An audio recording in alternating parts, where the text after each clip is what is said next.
Hello, and welcome back to my channel. If you're new here, welcome to my channel. Today I will be discussing this book, which I mentioned in a few prior videos, Unmask Alice, LSD, Satanic Panic, and the Imposter Behind the World's Most Notorious Diaries by Rick Emerson. And if you read my blog at all, you might be familiar with my feelings about Dr. Beatrice Sparks, who wrote all these alleged teen diaries. She was an absolutely vile fraud, a monster, and this book made me realize she was even worse than I already knew she was. She just did so many absolutely horrible things, and I do highly recommend this book, particularly if you're interested in the story behind the fraud who wrote Go Ask Alice, most of Jay's journal, It Happened to Nancy, finding Katie empty inside, all these fake teen journals. It's just, I can't express so much. She was just an absolute fraud. I absolutely just hate this woman. So anyway, let's just get down with the book review. The book opens with Beatrice Sparks at the 46th National Book Awards in New York City on the 6th of November, 1996, when she was serving as a judge, and it goes into detail I was passed up my whole life. I'm not getting glory. I'm only a judge. I'm not even, one of the speakers or honorees or getting an award, and I wrote all these diaries. So basically, she was always thinking oh, I was insulted and snubbed and wasn't recognized nearly enough. Although obviously, she did know deep down, oh, if I admit I'm really the author of all these books, not just the editor or discover, people are gonna blast me as the absolute fraud I am. And so anyway, after that little sneak preview in the present day of 1996, we jump back to her first and most famous fraud, Go Ask Alice, which to date I have not read, although I've read a few excerpts here and there over the years. And so anyway, it came out in 1971, and for many people at the time, it felt very real, relevant, timely. A lot of readers, both the regular readers in the audience and the first readers, the editors and literary agents and publishers and stuff, they felt a real personal connection with this alleged girl. Alice felt like a friend to them, and parents, teachers, librarians, editors, they absolutely loved it. They thought it was an important teaching and anti-drug tool, particularly in the early 70s with all this drug culture. Oh, we have to get our youth off of drugs, or the youth themselves. Oh, maybe I shouldn't keep using drugs or shouldn't start using drugs. Oh, look what happened to this girl because she used drugs, and oh, I'm never going to do that again. And indeed, there are many testimonies from readers all across the spectrum and in all sorts of different demographics who felt, oh, Alice really changed my life, turned me around, made me resolve never ever to use drugs at all for any reason, or to help my child get off of drugs, or start talking with my, parents or with my children about the dangers of drugs. So I guess in that way it was an important teaching tool because it spoke to the pulse of the moment back in the early 70s. The book then goes into the history of LSD, for example, how it was accidentally discovered and created in the first LSD trips, and how it was originally used as a controlled doctor approved substance for very specific therapeutic and legitimate medical and scientific reasons, and basically people on the street couldn't get it. It was back in those days, at least, in its very pure form. You had to be monitored very closely, so you wouldn't have this huge gigantic trip lasting hours and hours, and it had to be a very very small amount. And because even a seemingly very small amount that wasn't as small as it could be, it could have really disastrous consequences. And it basically, ever since the 60s, it started getting out to more and more people, and they started having trips, and a lot of propaganda spread about it. For example, until maybe 10 years or so ago, I would guess, I also believe the myth that LSD stays in your system forever, and you can have a huge vivid flashback decades later after you've last used the drug. So even people who pride themselves on being intelligent and skeptical minded can be fooled by urban legends and propaganda put out. And so anyway, the author says LSD only began to be seen as a real personal threat when, surprise, surprise, it had suburban bourgeois wasps, and that was huge headlines. For example, the Charles Manson murders, the Diane Linkletter suicide, which he goes into detail later on about, and this young woman named Linda Fitzpatrick, who was killed in some kind of LSD deal gone wrong. Because before, they might have heard about it in the news, or heard rumors or such, but that doesn't really affect me. Those are just middle lower middle class or working class or poor people, or those are black people or Latinos. Oh, those don't touch me. That has nothing to do with my community. But when it hits the nice white and delightsome middle class wasp, suburbanites, oh no, we really have to do something about that, and like things don't really change. And like Alice herself was a bourgeois wasp, and so they felt that really hit home. Oh, got to protect those nice little suburban kids and keep our little like nice little like wasp bubble airtight so they don't get into trouble like those like horrible like other people on the street. We then get a biography of Beatrice Sparks. She was born in January 1917 in a mining camp in Idaho. Her mother wasn't like living there at the time or even planning to go there, but she was traveling to Lava Hot Springs, which is also in Idaho, with two children, and she felt like, oh, it's really time. My contractions are coming, so she basically got off at the next stop in the itinerary, told someone to look after her kids. I believe it was a Pullman porter, and they sent her children off alone to Lava Hot Springs, and she went into the mining camp, which was basically the first thing she saw when she got off of this train. She basically gave birth in a tent there with the camp medic, and basically like almost as soon as she had recovered from giving birth, she took baby Beatrice, Ruby Matthews with her name at birth, and she got back on the train and continued on to Lava Hot Springs to meet her husband and her two older children. And obviously today that would absolutely never happen, or a woman who did that would be absolutely pilloried. Oh no, you left your children alone to fend for themselves instead of hovering around them like 24/7 like a good little mama helicopter parent. I mean, like, times have absolutely changed so much, and people back then like realized, oh, children can fend for themselves. They don't need mama and papa like hovering around them all the time. Beatrice Ruby Matthews grew up in Logan, Utah, and her family was comfortably bourgeois until the Depression. And the Depression was one thing, like many people obviously suffered, but the family's like issues became even worse when her dad left. He found another girlfriend, and that was like a huge scandal at the time, and not just for society in general, particularly bourgeois society, but because they were Mormons. Obviously, if you didn't know, Dr. Sparks was a Mormon, and so, oh, if your husband left you, you must have done something wrong. It can never be the man's fault or responsibility. It's always the woman. Oh, she must have like been argumentative or nasty or cruel to him because he wouldn't have left if she was a perfect little like happy clappy Stepford wife doing everything right. And Beatrice had to drop out of high school to help with money. She got a part-time job, and her mother was basically the family breadwinner, and she was waiting on other Mormons she knew from the community at a restaurant, and even just compounded the humiliation. And so that basically kind of lit a fire in her, like, oh, I've been shunned all my life, and I had to rise up like a rags to riches story. And you can kind of see that reflected in many of her characters, and the author points out later on, particularly in her final fraud, 2005, Finding Katie, which I do have to grudgingly admit is one of her marginally better books. And there's even like a really interesting twist at the end where it's basically like paying homage upon homage upon homage to herself with the names and the circumstances of the character and the woman who adopts her when she's like practically almost ready to age out of the foster care system. So obviously you'll find out about that if you read the book. And so when she was 17 years old, she moved to San Francisco in 1934. And many people might not realize this. I didn't either until I was doing research for one of my historical novels. The banks in San Francisco, remarkably, they did not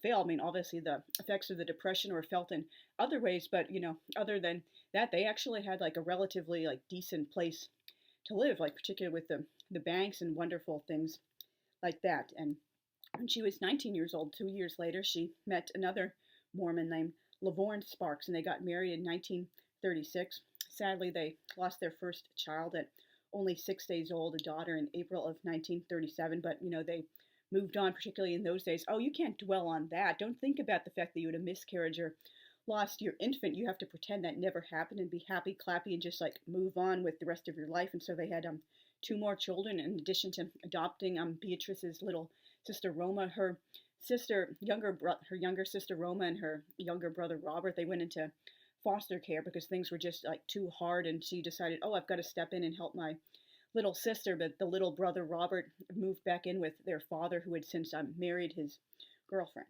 The Sparkses moved to Texas in 1940, and Beatrice started doing a lot of like writing and like memoirs and poems and stories and things like that. But sadly, there was a huge fire at their ranch in 1943, and they lost everything. They were burnt out of house and home, but they had to start all over again, like yet again. But thankfully they eventually very quickly started to get rich on oil, and they returned to the LA area, which they had been living in before they eventually left San Francisco for Santa Monica, before they had like moved to Texas. And around this time in the 40s, Beatrice Sparks began freelancing for free with various pen names, and you can see evidence of her fraud already here. Like, for example, she bought her way into a vanity press poetry anthology and she used fake embellished press and bogus credentials. Like, and like, who's gonna care or check up about this? Oh, it's just a vanity press, and she bought her way into it anyway. So you could see like the evidence of the fakery even then, and it kind of got even worse. She started writing like really bad sexist advice columns and comic books by, of all people, Joseph Barbera. If you're not familiar with the name, that's of Hanna and Barbera cartoon fame. And she was like saying, oh, don't worry, like Janie, if your boyfriend is cheating on you or like thinking about breaking up, oh, it must be your fault because you were so argumentative and you weren't looking pretty enough for him and you weren't wearing like cute makeup and dresses, so it's always your fault if your man is like doing something bad. Like, blame yourself and like improve yourself. It's never the man's fault. And she also co-wrote a play with Mr. Barbera, but when it like finally made it to the stage, her name had been entirely removed from the writing credits and the title changed as well. And she took this as yet another like personal insult and slight, like, oh, these people keep ignoring me and I'm such a great writer. How dare they not recognize my absolute genius? But I'm gonna, keep trying despite how I'm like getting so much older. And in 1964, the Sparkses moved to Provo, Utah, and they got a huge mansion, which was kind of like silly at the time because their children were grown or practically moving out of the house, and people were thinking, oh, what do they need this like gigantic mansion with all these rooms and all this like grounds? Like, who's actually living there? What do they need all that space for? But the Sparkses joined high society, all these like waspy, like hoity-toity clubs and societies and organizations and things. And Beatrice Sparks, was feeling, oh, now I've really arrived in a way because like people know me and I'm a really big someone. In the 60s, Beatrice Sparks began writing essays for an MLM called the Family Achievement Institute, or the FAI. And like MLMs, they've always been kind of like a cancer on society, but in Mormon society in particular, they've always been like really, really popular, particularly because all these bored housewives, they feel like, oh, I can do this from home, like sell stuff to my downline and my upline and like hook all my friends into selling this, and without, really like disobeying church teachings about, we need to stay at home. Oh, I've got a real, like momtrepreneur or whatever they call it. So like pyramid scheme MLMs had really, really been popular in Mormon society for many, many decades. And Beatrice Sparks, she had to zoom right in on that. And basically this MLM, wasn't really that particularly good, and it was very like, generic and non-specific in the ads, like, oh, you can do this and like earn all this money and do something wonderful for your community, but it never actually said like, specifically what it was. And it turned out they were vinyl records like full of like bland advice, like parenting, religious, like so-called spiritual wisdom, like basically bland inspiration, just basically boring stuff like, Mormons of the 60s would absolutely eat up. And this kind of all leads into the war on drugs involving Richard Nixon. And this comes again with Art Linkletter, who was very, very famous for decades. It goes into his like biography, and he took a personal interest in the war on drugs and helping to basically stop young people from doing drugs at all, because sadly his daughter Diane committed suicide. And at the time,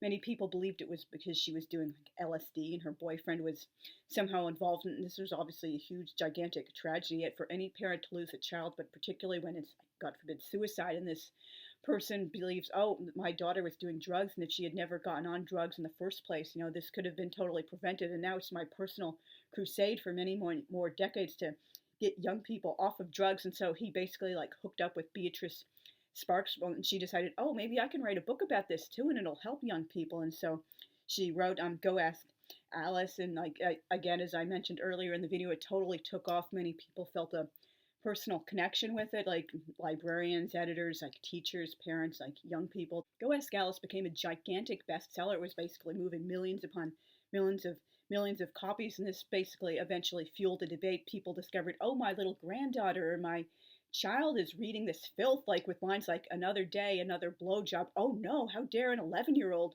read this, even if it has like a good message and like a theme, like don't use drugs. Oh, I've got to pull this out of all the libraries and bookstores because, oh, God forbid the children see something that's not only like puppies and glitters and kitten and flowers and rainbows and daisies and stuff like that. Got to protect the children. But thankfully librarians really stepped up and said, no, we're not taking this off of our shelves. You like neo-Puritans can shove it up your, what we're gonna not gonna censor what young people can read if it's an important book. It's not like they're showing them pornography. It's just a book about young people, and librarians like have, well, most librarians anyway, have really until recently, and even like political groupthink has really unfortunately taken over a lot of librarian organizations. They've felt like we have to stand strong against censorship. Why should we like take things away from children or make them believe, oh, they only have to read one kind of story, or if it's not G-rated, it's going to corrupt their little minds. And so, anyway, Go Ask Alice's popularity also parlayed it into a popular TV movie, which was shown over and over again in the 70s. I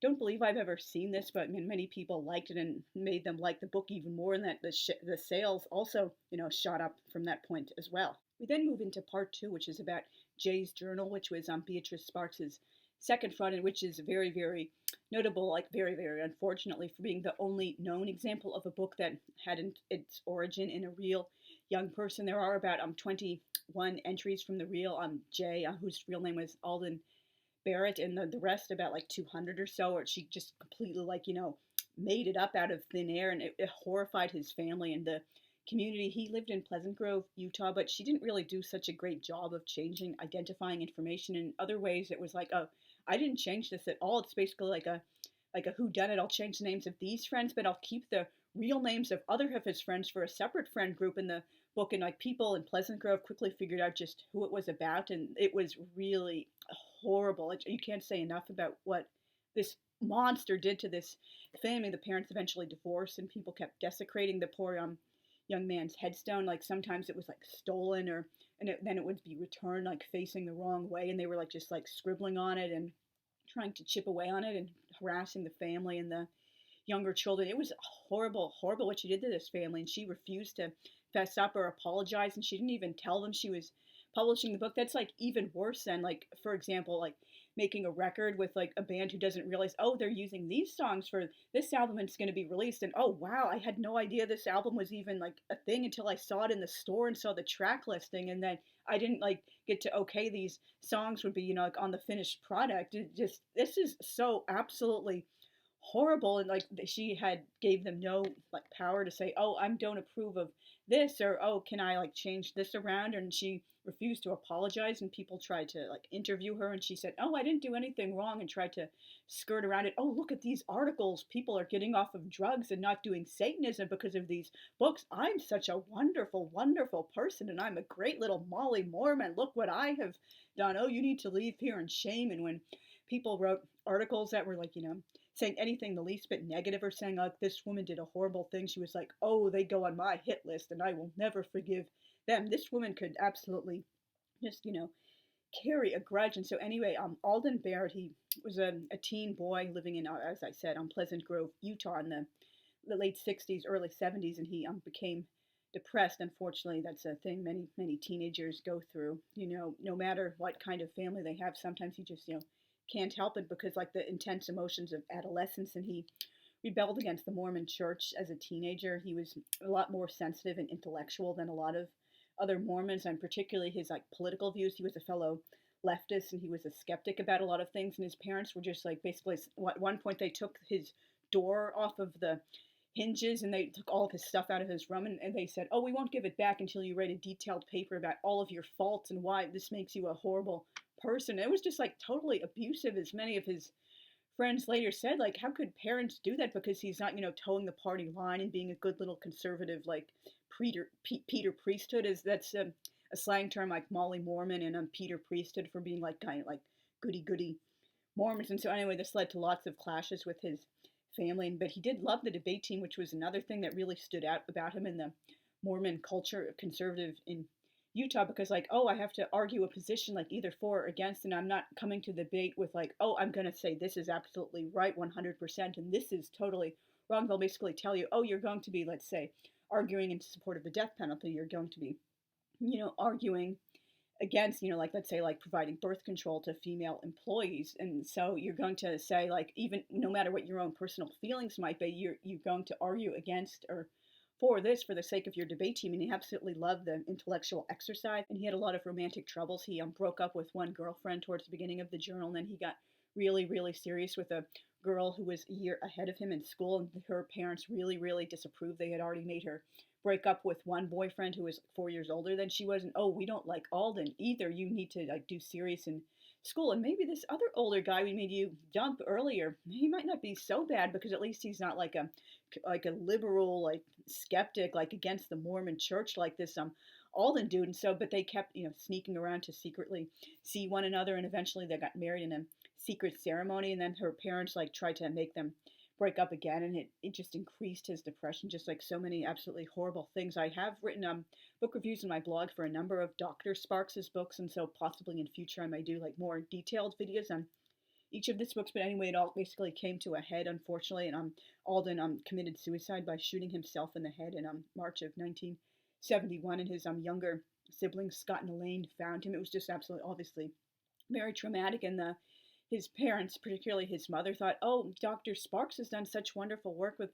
discovering and editing Go Ask Alice, as everyone, most people at least, believed at the time. Maybe she will help other people if I give her Alden's journal, and she can help them not to commit suicide and like realize, oh, there's a way out of depression and like feeling at odds with your family and your community. And instead, like obviously, as I mentioned, Dr. Sparks took a copy of the journal. She thankfully didn't take the original handwritten journal, and she was like basically making up a bizarre satanic theme, and like people were horrified. Oh, Satanism in our community, and this had like really, really, really big ripples far beyond the community. It was absolutely horrible and vile what she did. I just cannot say enough. I'm sorry about what an absolutely vile monster this woman was.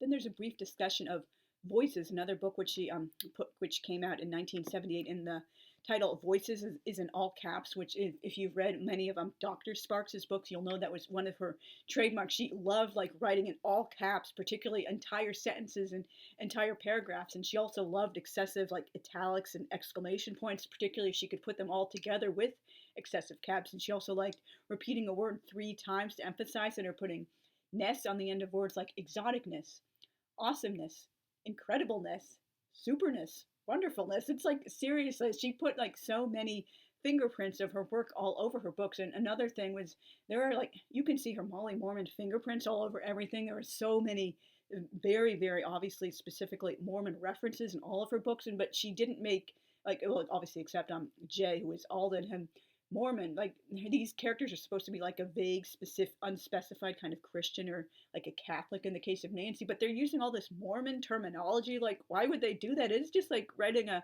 whodunit and making the evidence of like the suspect like so obvious from like like page 1. And so anyway, Voices concerns 4 pretended teens, but it's a really, really bizarre format. I've not read it, but I've heard some things about it, and this book obviously speaks a little bit about it. There's a question and answer format, but oddly there are no like questions. It's just the teens answering it, and like so it's a really awkward thing. The teens would often repeat questions like, "Oh, you asked how I feel about running away?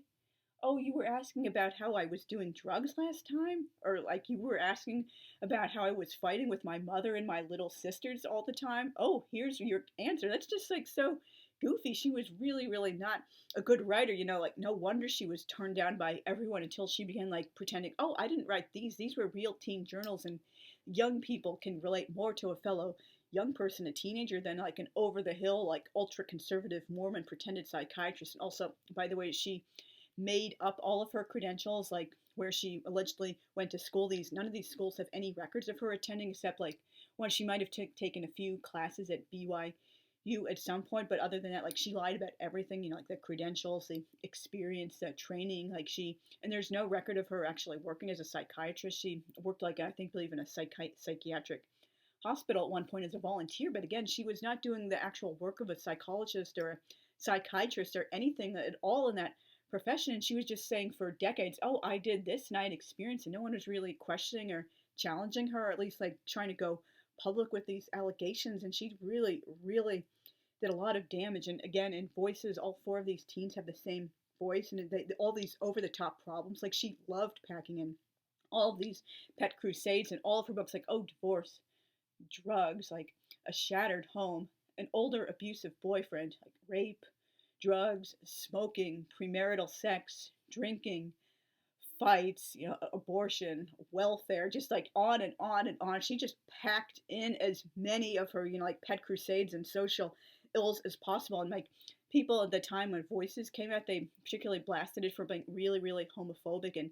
lesbophobic. That was another thing about Dr. Sparks. So she obviously was homophobic herself, and so basically her ultra conservative views come through in every single one of her characters, which is again you need to change up the voice at least if you're gonna pretend, oh, these are all different kids writing different journals. The book goes on to explore in quite some depth about how the popularity of Jay's journal in the 1970s and throughout the 1980s led to people, particularly in Utah, banning Dungeons and Dragons clubs from schools because, OMG, these are horrible things and they're living in a fantasy world and this is dark and satanic and how dare they do something that's not all, happy clappy Molly Mormon and Peter Priest. And I'm just thinking WTF, why do you think Dungeons and Dragons is going to lead children down the dark side? But again, I'm obviously not Christian and not Mormon, so I'm not thinking oh, Satan is this horrible force constantly lurking everywhere and seeing Satan in everything. And it's just hard to believe people in the late 20th and even into the 21st century still have this really, really medieval view oh, Satan is waiting to trip us up and constantly lurking and gonna possess people and take us up to the dark side. And this, again, Dr. Sparks did this with her book, with her really, really bizarre satanic theme, with they doing animal sacrifice, or they're cutting their tongues at their pretended wedding and French kissing so the blood all mixes together in their mouths, and they're ritually slaughtering cattle and wringing the necks of kittens, which is obviously horrible, horrible, and just so many other bizarre satanic things she made up. And I was gullible enough to believe this was real when I read the book I think I was maybe 22 or 23. I mean, I didn't know then that she was the real author of this book. I thought it was absolutely real, and it was really, really giving me goosebumps and creeping me out when I read it. And now, when I found out, maybe a few years later, I would guess that it was fake. I was really angry. What? Why would you hurt this family? This was just horrible. And to find out this had repercussions across many decades, not just a popular book to sell a few million copies a year. Oh, these people are banning Dungeons and Dragons, and this is really a surprise to me. It really had a direct influence on the Satanic Panic and the recovered memories on social contagion scandal of the 80s and the 90s, and it took a really, really long time for this to settle and people to realize, oh, these people were just wrapped up in a social contagion mania. What else is new? It happens in every generation, and these people were all lying or making it up or copying other people, and a lot of really, really good people's, innocent people's lives were hurt because of these false accusations, and people just saying, oh, they're all saying it must be true, let's just prosecute now and assume guilt. And oh, maybe later we'll realize, oh, these stories they sound really fake, and this couldn't really be happening. All these people in all these towns, and nobody ever noticed this was going on, and people were killing all these babies and children and having sex slaves and things. Why would we not question this and just believe incredible stories? It's just the Middle Ages mentality. It's hard for me to believe as a rational, skeptical minded person. How can anybody believe this happened? I'm sorry, I'm rambling. It's just wow. Then the book discusses her fourth published book, It Happened to Nancy, which is allegedly about a young girl who is date raped by her older secret boyfriend when she's 14 years old and gets AIDS. It quickly progresses from regular HIV to full-blown AIDS, and she's dead within the space of 2 years, allegedly, because she had a really weak immune system because of asthma and other things. I read this book twice in a row when I was 14, and I cried at the end both times. When I found out when I was, I guess, in my late 20s, maybe early 30s, but I believe I'm somewhere in my late 20s, it was fake, or possibly might be fake. I felt angry. I was you emotionally manipulated me. I cried for this girl who I believed was real and died of AIDS and was raped, and she never existed at all. How could you trick people like this? This really, really made me feel personally angry. But then when I revisited it for the third time again after I found out it was fake, I'm seeing all these things. Oh, this is her exact same writing style in all her other books, and this doesn't really seem like it would be medically real. Or for example, why would Nancy and her boyfriend, not her rapist boyfriend, her later boyfriend, why would they be making out and at third base, and suddenly the boyfriend decides to stop. He drags her down the street into a church, and they promise to wait until marriage. Were they still half naked when they went into the church? What was going on with that? And all the boys in her novels are really sexist and controlling, and they put all the responsibility for sexuality onto their girlfriends, and just so many clues throughout all of her books. They basically all sound exactly the same. And so he's going through maybe the possible and thought processes of the people reviewing the manuscripts, like, would you really believe this is true? Or like, look at this. This doesn't really seem to add up. Like, for example, she cites fake doctors, like saying, oh, one of Nancy's doctors, like, who is this person? Like, you can't really find like evidence of people by these names existing, and there was absolutely no medical review from the CDC or like AIDS charities or anyone. Like, Dr. Sparks claimed it was like reviewed by medical authorities, but no, there really wasn't. And people who have like AIDS experts who have like, looked at the book since said this doesn't really seem accurate. This is absolutely false. And like she gives like goofy titles of all the authorities, like citing their expert. Oh, I approve this. Like, for example, AIDS specialist, psychiatrist working with AIDS, one of Nancy's doctors. Like, could you get any more specific than that? And as I said, the AIDS develops too fast. And the author of this book, Rick Emerson, he points out, I didn't think I really like noticed this at the time, but most of Nancy's alleged doctors, they have Jewish names, which is kind of an anti-Semitic stereotype. Oh, all Jews are doctors, and like these are particularly like stereotypical Jewish-sounding names. Like, seriously, like, Dr. Sparks just keeps getting worse and worse and worse. And the author talks a little bit about how like Dr. Sparks's reception when she goes to Idaho, where Nancy is staying with her Aunt Thelma near the very end of her life. Like, Dr. Sparks comes in on a freaking helicopter, and Nancy practically does a cartwheel, even though she's like almost on death's door at that point. And Dr. Sparks is treated like a famous writer, despite like she's practically unknown, like really, really like unknown outside of Mormon circles. I mean, Go Ask Alice is still selling strong, and like Jay's Journal is still like fairly popular, but like who knows or cares about this woman? Like, Nancy is saying, oh, OMG, one of my favoriteest writers, Dr. B. Like, when did that happen? Whoever called her Dr. B, and why would she think of her in those terms? Like, this woman was like a total unknown outside of Mormon circles. And then he goes on to say, oh, why would they bury Nancy in the woods? Like, she didn't even get a real like gravestone in a real cemetery. Like, even more evidence this was like a total made up girl. Dr. Sparks' fraud became even worse when I found out she was actually keeping a scrapbook documenting the ruin of the Barrett family's lives, and like she was like kind of gleeful about it, like, oh, they had to leave town, or oh, people are gossiping now, or oh, the parents had to move, or the son Scott was having a lot of troubles and they tried to send him away to a military school, or just all these horrible, horrible things. Oh, the gravestone was desecrated again. Oh, ha ha ha. And I did that, and like I'm just like documenting everything like a total like loon psycho. This is just absolutely horrible. And not only did she have this like creepy, sadistic, like grotesque scrapbook documenting this family's like horrible ruin, like their slide into like being mistreated by everyone in the community, she kept multiple drafts of her fraud. And I bookmarked one section, and the chapter is called bad at being human. And throughout the book, the author goes into like how people have seen like there were multiple copyrights for some of her books, and sometimes the copyright only lists her as the author, and like sometimes an fiction, like journal, like anonymous, like by Beatrice Sparks. Like, make up your mind who exactly wrote this book, and is it a fiction or nonfiction or a memoir and such like that.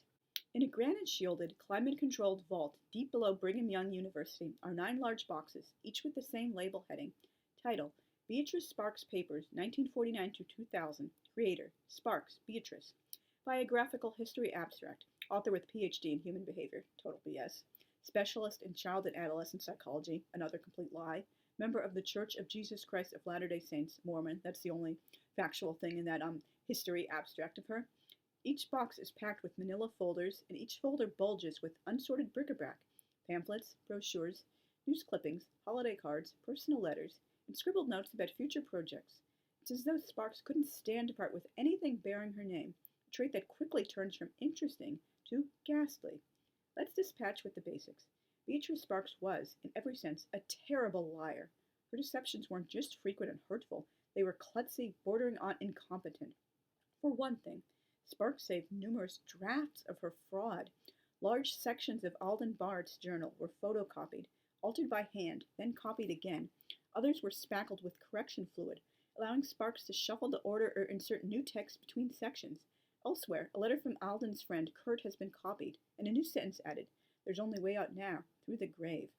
Across the side of this copy are the words, do not use. One page, buried halfway through a stack of unrelated papers, reveals the whole lazy scam. It's a note supposedly typewritten by Alden and redacted by Sparks for the sake of privacy. Throughout the letter, the name Teresa is whited out and changed to Tina, but there's a problem. At two different points, Tina is typed directly on the page. In other words, rather than Teresa whited out and replaced with Tina, it's just Tina from the outset. And here he gives like an actual photocopy of what this woman did in these papers so you can actually see the evidence of the fraud for yourself. Since Alden, A, didn't type his journal, and B, wouldn't have called Teresa Tina, it doesn't take Veronica Mars to figure out the rest. It's a clumsy, telling mistake. Sparks couldn't even be bothered to forge correctly, much less dispose of the evidence afterward. She assumed, rightly as it turned out, that people would accept whatever she told them. There are dozens of these slip-ups, and they soon become a dispiriting wash. Just absolutely horrible. And it goes on about the scrapbook. That changes with box number 2. There, amid the scraps of commerce and myth, is a stash of news clippings about the fallout in Pleasant Grove. As the Barretts found themselves besieged, slowly coming apart in a cauldron of public shame, Sparks observed it all with an artist's care, clipping and filing the snapshots of another family's destruction. This is something more than wrong. It outstrips squishy labels like troubling and problematic. Even sinister feels inadequate.